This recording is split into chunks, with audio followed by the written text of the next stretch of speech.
বছরের অন্য সময়ের চেয়ে রমজানে ছোলা খেজুর সহ ৬ থেকে ৭ ধরনের ভোগ্যপণ্যে চাহিদা যেমন বেশি থাকে, আমদানিও হয় বেশি। কিন্তু এবার এইসব পণ্যের পাশাপাশি বাজারে তেল নিয়ে চলছে কারসাজি। সঞ্জীব দে বাবুর ক্যামেরায় নাজমুল সাদিকের রিপোর্ট।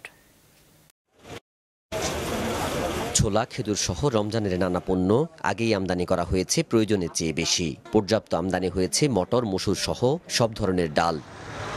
গত ২ মাসে শুধু চট্টগ্রাম বন্দর দিয়ে আনা হয়েছে প্রায় ৩.৫ লাখ টন ভোজ্য তেল, আরও আমদানির পথে। চট্টগ্রাম বন্দরের মাধ্যমে আমাদের যে সকল ভোজ্য তেল আমদানি হচ্ছে সেই হিসাব শুধুমাত্র আমরা দিতে পারি। সেই হিসাবে আমরা দেখতে পাচ্ছি ৩,৪২,৫০০ মেট্রিক টনের মতো তেল গত শুধু জানুয়ারি এবং ফেব্রুয়ারি এই ২ মাসে এসছে। এর বাইরেও আমাদের আউটার অ্যাঙ্কারেজে বর্তমানে ৭টা জাহাজ আছে যেগুলোতে প্রায় ৮৪,০০০ মেট্রিক টন ভোজ্য তেল আছে। এগুলা পর্যাপ্ত এবং গতবারের সাথে যদি আমরা তুলনা করি তাহলে 4 to 5% বেশি এসছে। কিন্তু এত আমদানির পরও বাজারে এসব পণ্যের দাম বাড়ছে। জাত ও মান ভেদে সপ্তাহের ব্যবধানে ছোলা সহ বিভিন্ন জাতের ডালের দাম বেড়েছে কেজিতে অন্তত ১০ টাকা।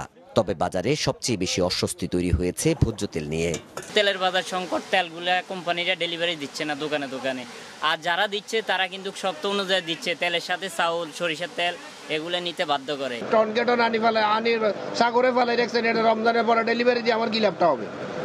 আপনাকে সচিবালয় থেকে মাঠ পর্যায় পর্যন্ত তদারকি করার জন্য, মানুষের হাতে পৌঁছাই দেওয়ার জন্য, দায়িত্ব নেওয়ার জন্যই তো আপনাদেরকে দেওয়া হয়েছে। অভিযোগ, মাদার ভেসেল থেকে পণ্য বোঝাই করে সাগরে রেখে ভাসমান গুদাম বানিয়ে ফেলা হয়েছে অনেক লাইটার জাহাজকে, যা নজরে আসায় কঠোর অবস্থান নিয়েছে বন্দর কর্তৃপক্ষ। একটা জাহাজ ফুল লোড করে কেন বসে থাকবে দীর্ঘ সময়? এটার আমি কোনো যুক্তি দেখি না। যত তাড়াতাড়ি সে ডেলিভারি দেবে তত তাড়াতাড়ি তার ব্যবসা আরও ভালো হওয়ার কথা। ৭২ ঘন্টার বেশি লোড করার পরে থাকতে পারবে না, বন্দর লিমিট ট্যাগ করতে হবে। জাহাজ সাগরে অলস বসিয়ে রাখায় পণ্য পরিবহন খাতেও বিরূপ প্রভাব পড়ছে বলে জানিয়েছেন বন্দর ব্যবহারকারীরা। অলস যে জাহাজগুলো বসে থাকে সেই জাহাজগুলোর একটি বিরূপ প্রভাব কিন্তু আমাদের পণ্য পরিবহনে একটা পড়তে পারে, এবং সেই সাথে আমাদের যে পণ্য পরিবহনের যে সকল ব্যবস্থাপনাগুলো আছে সেখানেও কিন্তু একটা জট লাগার সম্ভাবনা থাকে, এবং আমদানিকারক যারা আছে তারা কিন্তু সঠিক সময় তার পণ্যগুলো সেখানে পায় না।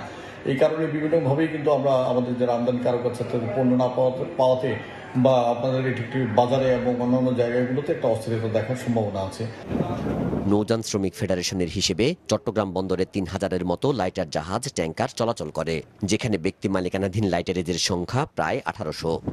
নাজমুল সাদিকি, মাছরাঙা সংবাদ, চট্টগ্রাম। উৎপাদন শুরুর মাত্র ৩৮ দিনের মাথায় গ্যাস সংকটে ফের অনির্দিষ্টকালের জন্য বন্ধ হয়ে গেছে ব্রাহ্মণবাড়িয়ার আশুগঞ্জ সার কারখানা। গতরাত থেকে ইউরিয়া উৎপাদন বন্ধ করে দেয় কারখানা কর্তৃপক্ষ।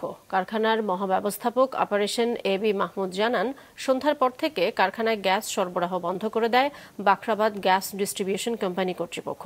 ফলে রাতে বন্ধ হয়ে যায় ইউরিয়া সার উৎপাদন কার্যক্রম। কবে নাগাদ ফের উৎপাদন শুরু হবে তা স্পষ্ট বলা যাচ্ছে না।